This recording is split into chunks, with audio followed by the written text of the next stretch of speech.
नमस्कार. प्रिया सिंपल रेसिपीमध्ये तुम्हा सर्वांचं खूप खूप मनापासून स्वागत आहे. बाप्पांचे आगमन लवकरच होणार आहे आणि बाप्पांच्या आवडीचा प्रसाद आणि नैवेद्य म्हणजे उकडीचे मोदक आणि त्याचीच रेसिपी आज मी तुम्हाला इथे दाखवणार आहे. तांदळाच्या पिठाचे मऊ लुसलुशीत पांढरे शुभ्र मोदक अगदी कळीदार कसे बनवायचे याची रेसिपी आज इथे मी तुम्हाला दाखवणार आहे. चला तर रेसिपी पाहूया. सर्वात अगोदर इथं मी गॅसवरती पॅन ठेवून त्यामध्ये 1 चमचा तूप घालून घेतलेला आहे.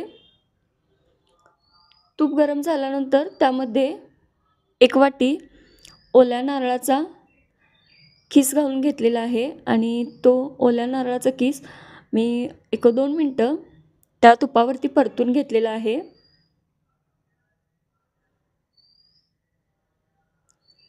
त्यानंतर त्यामध्ये पाव वाटी एवढा गूळ घालून घेतलेला आहे आणि तो गूळही त्यामध्ये छान असा वितळवून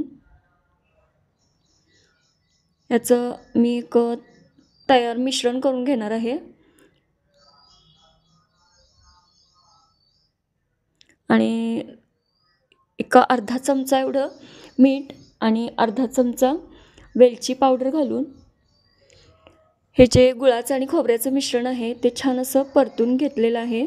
इथं मिश्रण आपलं मोदकाचं तयार आहे. ते मी थंड होण्यासाठी बाजूला ठेवलं आहे.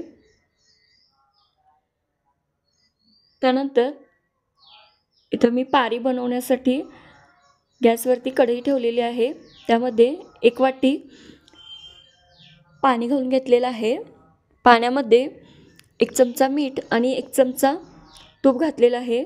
हे दोन्ही छान असं मी हलवून घेतलेलं आहे आणि पाण्याला एक कडकडीत अशी उकळी काढून घ्यायची आहे.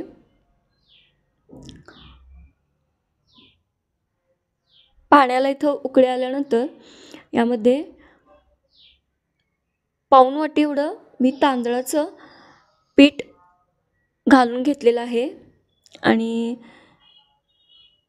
या तांदळाच्या पिठाची आता छान अशी उकड काढून घेतलेली आहे. अगदी मंद आचेवरती हे सतत हलवत एक 3 ते 4 मिनटं मध्यम आचेवरती हे पीठ उकडून घ्यायचं आहे. उकड तयार झाल्यानंतर ही उकड आता मी ताटामध्ये काढून घेणार आहे.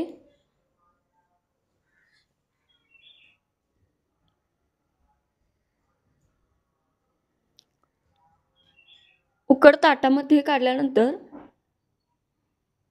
कोमटच हे पीठ मळून घ्यायचं आहे. सर्वात अगोदर इथं मी वाटीनं हे पीठ अशा प्रकारे थंड करून घेतलेलं आहे आणि त्याच्या गाठी ह्या फोडून घेतलेल्या आहेत. पीठ कोमट असल्यामुळे हाताला चटके बसू शकतात. त्यामुळे सुरुवातीला वाटीने याच्या गाठी फोडून घ्यायच्या आहेत आणि अगदी कोमटच हे जे उकड आहे ती मळून घ्यायची आहे.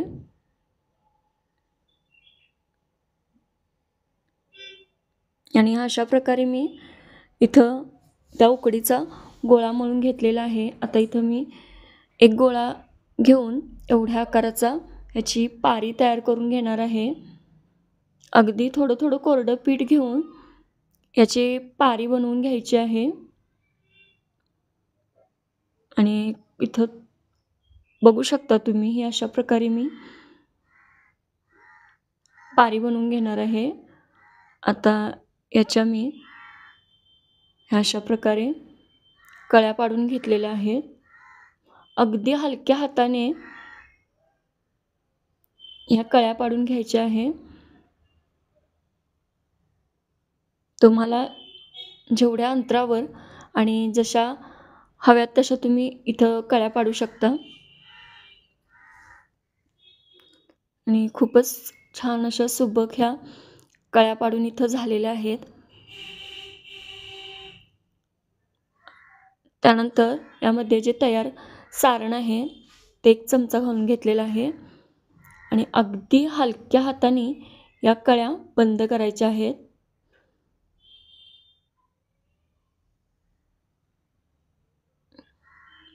अगदी हळुवारपणे इथं मी या कळ्या बंद करून घेतलेल्या आहेत आणि इथं बघू शकता खूप छान असा हा मोदक तयार झालेला आहे. मोदकाचा जो आकार आहे, कळ्या आहेत, त्या खूप सुंदर अशा तयार झालेल्या आहेत. आणि जे तयार पीठ आहे त्या सर्व पिठाचे इथं मी हे मोदक बनवून घेतलेले आहेत. त्यानंतर मोदक चाळणीवरती केळीचं पान ठेवलेलं आहे आणि एका वाटीमध्ये पाणी घेऊन जे तयार मोदक आहेत ते त्यामध्ये एक एक बुडवून त्या पानावरती मी ठेवलेले आहेत. असं पाण्यामध्ये बुडवून ठेवल्यानंतर मोदक अजिबात तुटत नाहीत. म्हणजे वाफवल्यानंतर याला भेगा पडत नाहीत. त्यामुळे वाफायच्या अगोदर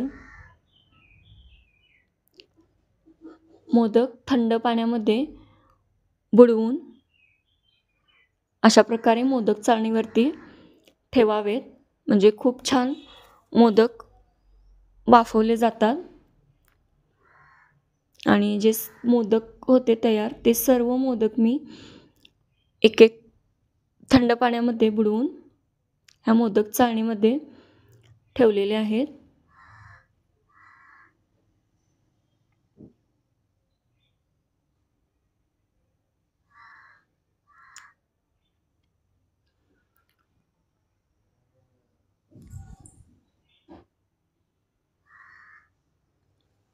त्यानंतर यावरती मी केशर घालून घेतलेलं आहे.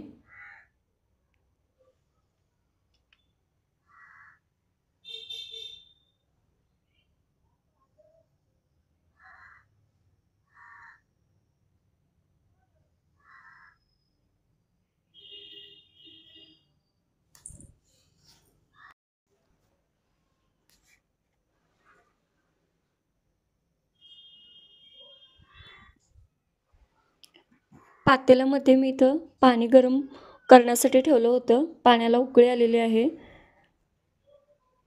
जी मोदकाची चाळण आहे ती यावरती मी ठेवलेली आहे आणि याला एक 10 ते 15 मिनटं छान हे मोदक मी आता वाफवून घेणार आहे.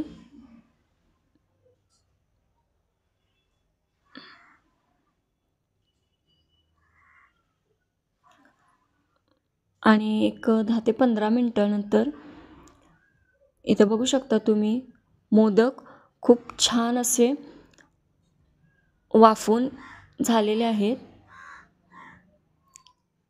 याला मी आता थंड करून घेणार आहे. अतिशय सुबक कळीदार असे हे मोदक दिसत आहेत आणि तितकेच चवीलाही खूप छान असे झाले होते. आणि या गणेश चतुर्थीला एकदा ह्या पद्धतीने तुम्ही रेसिपी नक्की ट्राय करा. रेसिपी आवडल्यास लाईक करा, कमेंट करा, शेअर करा आणि प्लीज चॅनलला सबस्क्राईब करायला विसरू नका.